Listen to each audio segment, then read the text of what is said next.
కలియుగ వైకుంఠం తిరుమలలో శ్రీనివాసుని బ్రహ్మోత్సవాలు అంగరంగ వైభవంగా ప్రారంభమయ్యాయి. తొలి రోజున మలయప్ప స్వామి పెదశేష వాహనంపై తిరువీధుల్లో విహరించారు. నాగులలో అగ్రగణ్యుడు ఆదిశేషువు.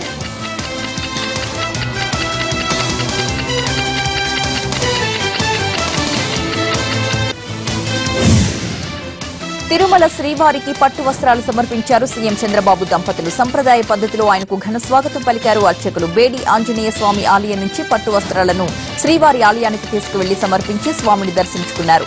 ఆ తర్వాత సీఎం చంద్రబాబు దంపతులు పెద్దశేష వాహన సేవలో ఉత్సవమూర్తిని దర్శించుకున్నారు. బ్రహ్మోత్సవాలతో తిరుమల కొండపై సందడి నెలకొంది. బ్రహ్మోత్సవాల వేళ అమరావతి నుంచి పాలన ప్రారంభం కావడం సంతోషంగా ఉందన్నారు సీఎం చంద్రబాబు.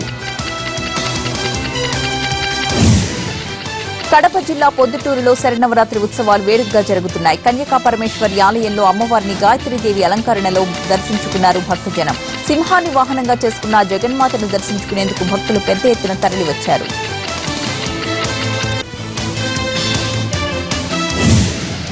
తెలంగాణ రాష్ట్ర వ్యాప్తంగా అన్ని జిల్లాల్లో బతుకమ్మ వేడుకలు ఘనంగా కొనసాగుతున్నాయి. మహిళలు తీరొక్క పూలతో బతుకమ్మలను పేర్చి సంబురాల్లో పాల్గొంటున్నారు. బతుకమ్మ వేడుకల్లో భాగంగా హైదరాబాద్లోని పలు ప్రాంతాల్లో మహిళలు ఉయ్యాల పాటలు పాడుతూ బతుకమ్మ ఆడారు. ఊరు వాడ బతుకమ్మ వేడుకలతో తెలంగాణలో సాంస్కృతిక శోభ వెల్లివిరుస్తోంది. తెలంగాణలో పూల జాతర అంబరాన్ని అంటుతోంది. వీధులన్నీ బతుకమ్మ ఆటపాటలతో మారుమోగిపోతున్నాయి. హైదరాబాద్ ట్యాంక్ బండ్పై జరిగిన బతుకమ్మ సంబురాల్లో కేంద్ర మంత్రి దత్తాత్రేయ, లక్ష్మణ్ పాల్గొన్నారు. మహిళలతో కలిసి బతుకమ్మ ఆడారు.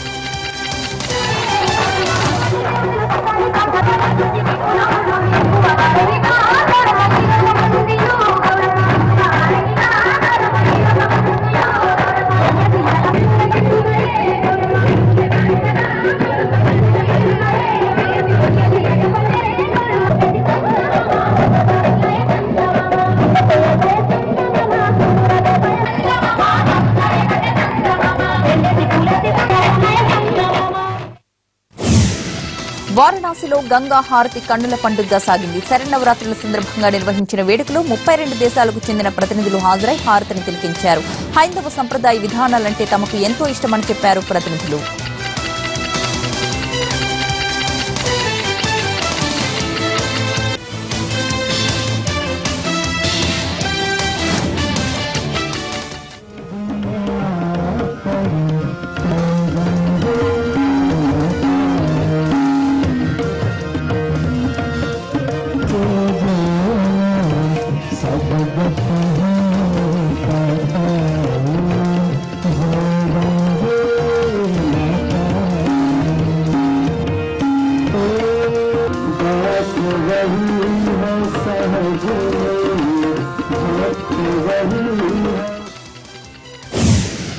అమెరికాలోని డెట్రాయిట్ నగరంలో Telangana American Telugu association vision Telangana ఆధ్వర్యంలో బతుకమ్మ వేడుకలు నిర్వహించారు.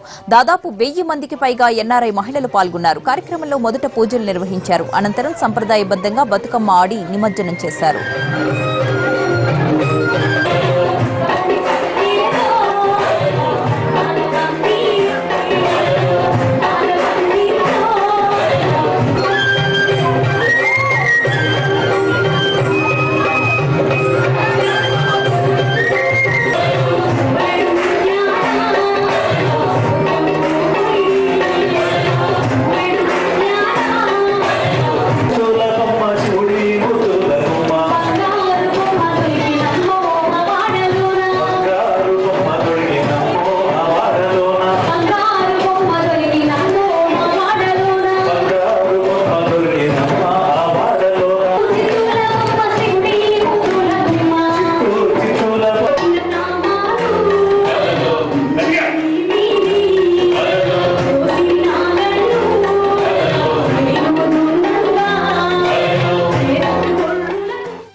అత్యంత ప్రతిష్టాత్మకంగా భావించే నోబెల్ ప్రైజ్ను దక్కించుకున్నారు జపాన్కు చెందిన వైద్య శాస్త్రవేత్త యషునోరి ఓషుమి.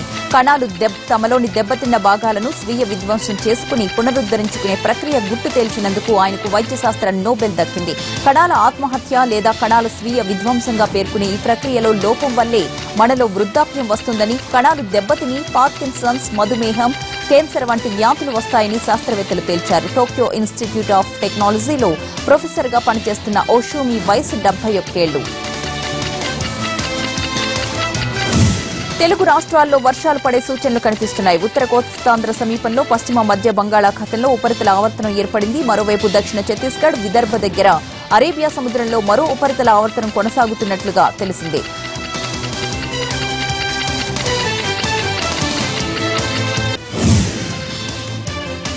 ఇవి 30/60 అప్డేట్స్. నెక్స్ట్ లైవ్ షో ప్రసారమవుతుంది. Stay tuned.